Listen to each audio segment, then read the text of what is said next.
Conference में। जैसे कि आप सब जानते हैं, भारत दुनिया का सबसे बड़ा लोकतांत्रिक देश है। यहाँ पे इलेक्शन भी जो है फेस्टिवल्स की तरह मनाए जाते हैं, तो हम सभी इसकी अहमियत से रूबरू हैं। तो जैसे आप सब जानते हैं, 2024 लोकसभा के इलेक्शन की डेट आज रिलीज होने वाली है। तो हमारे साथ मौजूद है chief election commission of India Mohammad Shahidur Rahman और election commission of India Imran. तो आज का शेड्यूल रहेगा, सबसे पहले शहीदुर रहमान सर हमारे साथ इलेक्शन की डेट साझा करेंगे। उसके बाद आप अपने क्वेश्चन पूछ सकते हैं, अंत में हम आपको प्रेजेंट देंगे। तो sir, now stage is yours.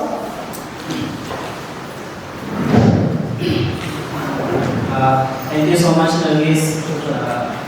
First of all, I would like to welcome all of you from media persons and all the citizens who came here to know the schedule of general election 2024.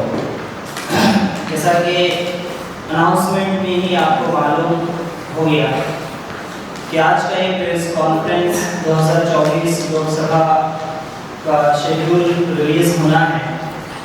लेकिन इससे पहले कि हम आपको बताएं कि लोकसभा 2024 का schedule क्या रहेगा, उससे पहले चंद ज़रूरी बातें जो आपके साथ हम शेयर करना चाहेंगे इलेक्शन कमीशन की तरफ से, क्योंकि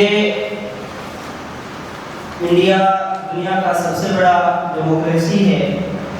यहाँ का जोग्राफियाई और एरिया और कास्ट कल्चर, इन सारी चीज़ों को मैनेज करते हुए इतना बड़ा इलेक्शन एक साथ करना, उसके लिए इलेक्शन कमीशन ऑफ इंडिया की 2 साल से जो तैयारी चल रही है, ज़रा उसके बारे में बताएं तो आपको अंदाज़ा लग जाएगा कि हिंदुस्तान भारत के लिए इलेक्शन एक त्यौहार क्यों है।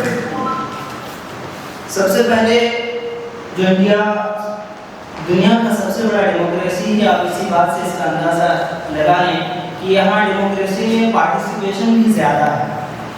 130 या 35 करोड़ की आबादी वाला ये देश में 97 करोड़ जो टोटल रजिस्टर्ड वोट है, वो 97 करोड़ रजिस्टर्ड वोट है टोटल। तो आपके सामने ये स्लाइड दिख रहा है जो 7 फेज में इलेक्शन होगा। इन फेज को लेकर अगर आपके पास कुछ सवाल हैं तो आप पूछ सकते हैं। सवाल पूछने से पहले आप अपना हैंड रेस करेंगे और अपना नाम बताएंगे और आप किस डेजिग्नेशन पे हैं, तो उसके बाद में क्या किया जाएगा। कहाँ से हैं आप वो बताइए, या तो आप किसी का कोई क्वेश्चन है?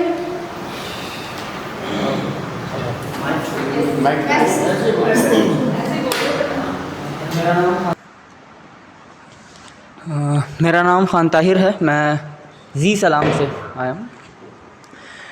पिछले कई सालों से विपक्ष जो है वो ईवीएम पर सवाल उठाता रहा है, फिर भी इस बार ईवीएम क्यों? एक सवाल तो ये है, और दूसरा ये कि इतने चरणों में चुनाव के बाद इतने लेट इलेक्शन, क्या इतने लेट रिज़ल्ट, क्या रिज़ल्ट पर सवाल नहीं उठता कि उसमें हेरा फेरी वगैरह का कुछ मामला हो सकता है? सवाल तो सही है। ईवीएम पर लगातार वही लोग सवाल उठाते हैं, जब वो जीत जाते हैं तो फिर सवाल नहीं उठता। तो ईवीएम जो इतने दिनों से डेमोक्रेसी की खिदमत करते हुए आ रही है, वो भी खुद मायूस है। वो खुद कह रहा है कि अधूरी हसरतों का इल्ज़ाम हर बार हम पर लगाना ठीक नहीं। अधूरी हसरतों का इल्ज़ाम हर बार हम पर लगाना ठीक नहीं। वफा खुद से नहीं होता, खता ईवीएम को कहते हैं। तो ये मैं नहीं कह रहा, ईवीएम कह रहा है। हम पिछले कई 1-2 साल में 11 स्टेट में इलेक्शन कंडक्ट हुआ, वहाँ पर जब वही लोग जो इलेक्शन जीत जाते हैं फिर वहाँ उस चीज़ के इल्ज़ाम नहीं लगा। जी, मेरा नाम जसारत अली है और मैं वॉइस ऑफ जसारत चैनल से हूँ। मेरा सवाल है कि साउथ में एक तमिलनाडु स्टेट है, वहाँ पर 39 लोकसभा सीट है।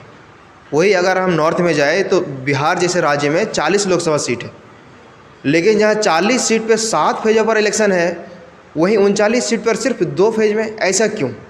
क्या ये साउथ और नॉर्थ के साथ भेदभाव नहीं है, या फिर इसमें कोई जो सत्ताधारी पार्टी है उनका कोई मंशा है क्या हम वहाँ पर वोट बैंक है मेरा तो हम 7 चरणों में करेंगे तो हमको जो है रैलियाँ ज़्यादा करना पड़ेगा, लेकिन वहीं साउथ में मेरा जो है वोट बैंक सही नहीं है, जिसके कारण जल्दी वहाँ 2 फेज में ख़त्म कर देना है। इस पर क्या कहेंगे आप?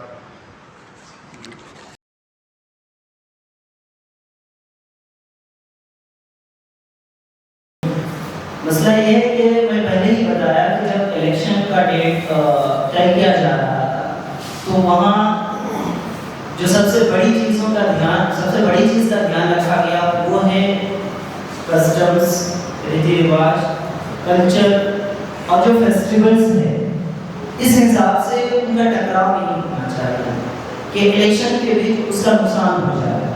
इसी वजह से हमारा ये जो 7 फेज में इलेक्शन कराने का बिहार में, जहाँ पर 40 स्टेट हैं और बिहार में जोग्राफियाई एतबार से भी बड़ा, जिस स्टेट का आप नाम ले रहे हैं उससे, तो इस हिसाब से भी वहाँ हमें मैन पावर चाहिए, व्हीकल चाहिए, पोलिंग स्टेशन ज़्यादा चाहिए, जिस वजह से ये भी एक कारण रहा कि हम 7 फेज में बिहार में इलेक्शन कर रहे हैं। लेकिन इलेक्शन कमीशन ऑफ इंडिया के लिए इंडिया का तमाम जो एरिया है वो बराबर है, चाहे वो स्टेट हो या यूनियन टेरिटरीज हो।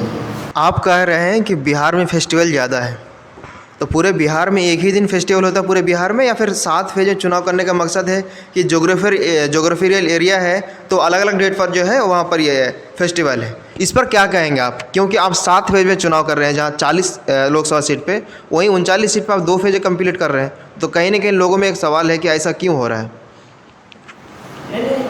जाहिर सी बात है, इसका 2 रीज़न है, तो बताया गया आपको। लेकिन बिहार का जोग्राफियाई ज़्यादा बड़ा है, एरिया वाइज ज़्यादा बड़ा है, वहाँ हमें एक साथ अगर इलेक्शन कंडक्ट करेंगे तो उतना मैन पावर हम कहाँ से लेकर आएंगे एक साथ? क्योंकि सिर्फ बिहार ही में नहीं होना, उस स्टेट को एक डेट अगर फर्स्ट फेज में बिहार में हो रहा है तो किसी और स्टेट में भी फर्स्ट फेज में है, तो एक पहला फेज में है वो 21 स्टेट हमें कवर करना है, 101 कॉन्स्टिट्यूंसीज हमें कवर करना है। तो ऐसा नहीं है कि सिर्फ बिहार ही में, बिहार के साथ साथ हमें दूसरे राज्य भी कवर करना है, वहाँ भी हमें मैन पावर चाहिए, वहाँ भी हमें व्हीकल चाहिए, वहाँ भी हमें पोलिंग स्टेशन चाहिए, वहाँ भी हमें ईवीएम चाहिए। तो आप इसको इस तरीके से ना देखें। अगर आप इसको इस तरीके से देख रहे हैं तो हो सकता है कि दूसरे फेज में किसी स्टेट और में या यूपी में ले लीजिए, वहाँ पर मान लीजिए कि 40 सीट पर चुनाव हो रहा है और उसी तरीके से बिहार में जो है 10 सीट पर चुनाव हो रहा है, तो आप इसको फिर किस तरीके से देखेंगे? फिर ये बोलेंगे कि जो है यहाँ भी भेदभाव हो रहा है। तो ऐसा नहीं है कि चुनाव जो है वो सब चीज़ों को देख कर किया जा रहा है, जिस हिसाब से बेहतरीन से कोई भी झगड़ा ना हो, कोई फसाद ना हो, कुछ लड़ाई झगड़ा किसी के बीच में ना हो, बेहतरीन तरीके से इलेक्शन हो जाए, उस हिसाब से ये है पूरा इंतजाम किया गया है। ये मेरा नाम शमशेर आलम है और मैं दैनिक जागरण से हूँ। आपने जिस तरह भी कहा कि वोट देना नौजवानों को बिल्कुल जरूरी है, और जैसा कि आप दिखा रहे हैं 20 करोड़ लगभग में यूथ है, और यूथ जो है वो अक्सर या तो अपने स्टेट से बाहर है या वो नौकरी पे है। तो इन लोगों को क्या ऐसी कोई व्यवस्था नहीं की जा सकती जहाँ वो है वहीं उनका वोट ले लिया जाए? और दूसरा सवाल, हम सारे का जिक्र करते हैं लेकिन एनआरआई को हम छोड़ देते हैं। अभी रशिया में इलेक्शन हो रहा है तो हमने यहाँ इंडिया में देखा कि रशियन एम्बेसी में जो है 400 वोट डाले गए जो 6 घंटे तक चली। क्या हम इस तरह के हम भी व्यवस्था नहीं कर सकते कि एनआरआई का वोट भी हम लें और स्टूडेंट के लिए अलग से व्यवस्था की जाए? पार्टिसिपेशन, आपका पूरा सवाल का लगभग जवाब यही है कि पार्टिसिपेशन ज़्यादा हो डेमोक्रेसी में। तो एक लंबा फेज में इलेक्शन हो रहा है यहाँ साथ, लंबी अवधि। इस बीच अगर वो कहीं जॉब कर रहा है तो अभी से उस तरह का वो देख लें कि जो उसके स्टेट में, उसकी कॉन्स्टिट्यूंसी में कब पोलिंग होने वाला है, उस हिसाब से वो पहुँच सकता है। आप रशिया या दूसरी चीज़ों से हमें कंपेयर ना करें दूसरे देशों से। हमारे पास अभी भी उतनी संसाधन नहीं है कि हम उसको कंडक्ट करा सकें।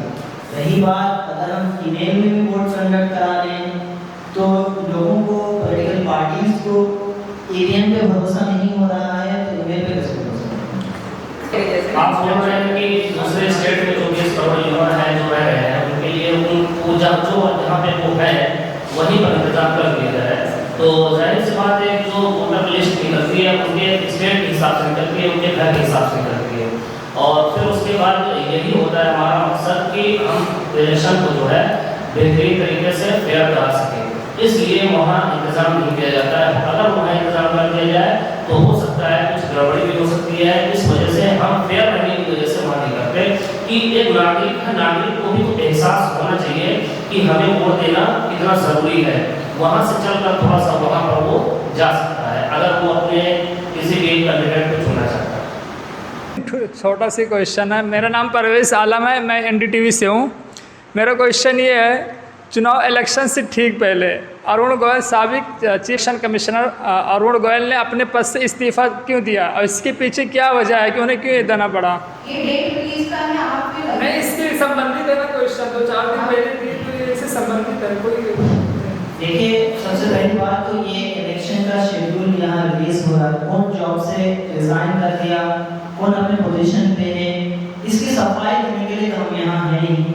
अब उनका वो पर्सनल मैटर है कि उनको जॉब में रहना था नहीं रहना था, तो उनसे आप पूछ लें, ये हमारी जिम्मेदारी नहीं है। तो अंत में कंक्लूड करते हैं, मैं आप सभी का धन्यवाद